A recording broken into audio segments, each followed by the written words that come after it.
দিবে। আমরা কোরআনের মাধ্যমে আমরা কোরআনের শাসন ব্যবস্থা রাষ্ট্রীয় পর্যায়ে বাস্তবায়ন করব, আমরা তাদেরকে সমর্থন করব।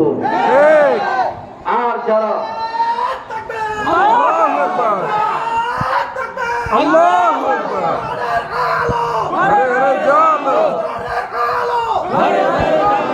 প্রিয় হাজিরিন, সেই যিনি শিক্ষার মূল শিক্ষা হলো কোরআনে কারিমের শিক্ষা। যে শিক্ষা আমাদের এই প্রতিষ্ঠান, প্রিয় প্রতিষ্ঠান শিরিক চালার মধ্যে দেওয়া হয়। প্রিয় হাজিরিন, আজকে কোরআনে কারিমের হাফেজরা পাগড়ি দিবে। আমাদের এই প্রতিষ্ঠান থেকে আলেমে দিন হয়, হাফেজে কোরআন বের হয়। এটা হলো দিনের দুর্গ, এটা হলো দিনের দুর্গ।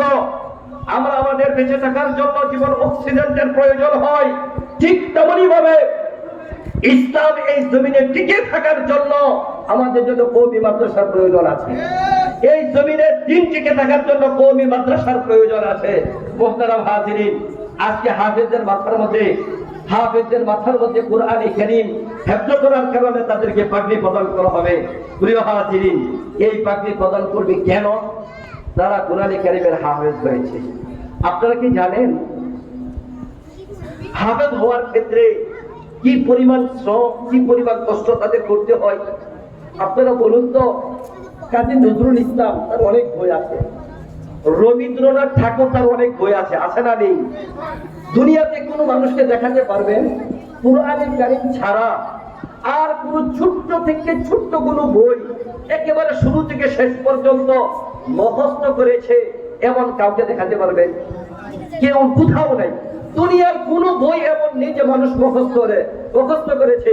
কিন্তু কোরআনে কারীম এমন এক গ্রন্থ, হাজার হাজার মানুষ, হাজার হাজার মুসলমানের সন্তানেরা একেবারে আলিফ লাম আউযু বিল্লাহ থেকে নিয়ে ইলাহিন নাস মিন শাররিল ওয়াসওয়াসিল খান্নাস পর্যন্ত কোরআনে কারীমকে মুখস্থ করতেছে। ঠিক কিনা বলুন?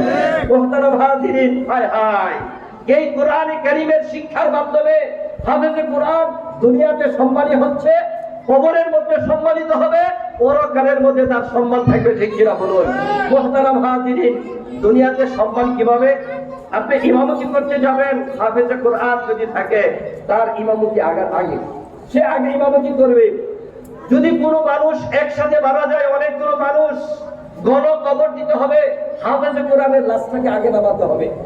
আপনারা ওই যে খলিয়ার যুদ্ধের, উহুদের যুদ্ধের কথা শুনেছেন, যেখানে 70 জন সাহাবী শাহাদাত বরণ করেছিলেন, গণ কবর দিতে হয়েছিল।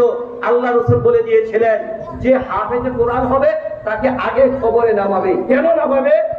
কবরের মধ্যে যখন একজন হাফেজে কোরআনের লাশ চলে যাবে, ফেরেশতারা আসবে ওই একজন হাফেজে কোরআনের উসিলায় ওই সাথে কবরে অন্যান্য যাদেরকে দাফন করা হয়েছে তাদের সুপারিশ আল্লাহ কবুল করবে। সুবহানাল্লাহ। প্রিয় হাজিরিন, এই কোরআনে কারীমের হাফেজের জন্য পরকালের মধ্যে কি সম্মান রয়েছে এগুলো আপনারা জানেন। আল্লাহ রাসূল হাদিসে পাকের মধ্যে বলছেন, কিয়ামতের ময়দানে হাফেজে কোরআনকে বলা হবে ইকরা ওয়াত্তাকি ওয়ারাতিল কামা কুনতা তুরাতিলু ফিদ দুনিয়া।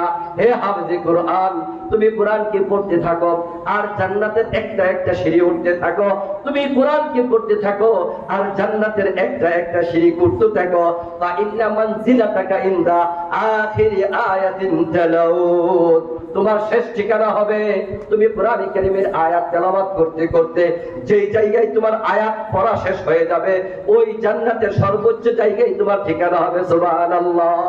প্রিয় হাজিরিন, আমরা যারা কোরআনে কারীমের হাফেজ হতে পারি নাই, আমরা আমাদের জন্য দায়িত্ব হলো কমপক্ষে 10টা সূরাকে মুখস্থ করা, 20টা সূরাকে মুখস্থ করা। আমরা যেই পরিমাণ কোরআনে কারীমের আয়াতকে মুখস্থ করব ওই পরিমাণ আল্লাহ রাব্বুল আলামিন জান্নাতের মধ্যে আমাদেরকে সর্বোচ্চ জায়গার মধ্যে দান করে দিবেন। সুবহানাল্লাহ। প্রিয় হাজিরিন, শুধু এইদিকে শান্ত রয়েছে না, না, না। প্রিয় হাজিরিন, হাফেজে কোরআনের জন্য এই মর্যাদা রয়েছে। কিয়ামতের ময়দানে আল্লাহ রাব্বুল আলামিন হাফেজে কোরআনকে বলবেন, ইশফাতু শাফা, তুমি সুপারিশ করো, তোমার সুপারিশকে কবুল করা হবে। হাফেজে কোরআন তার মন চাহিদা মতো তার আত্মীয় স্বজন পরিজন থেকে সুপারিশ করবে। যাদের জন্য জাহান্নাম ওয়াজিব হয়ে গেছিল এমন সব জাহান্নামীদেরকে সুপারিশ করে জান্নাতের মধ্যে নিয়ে যাবে। সুবহানাল্লাহ।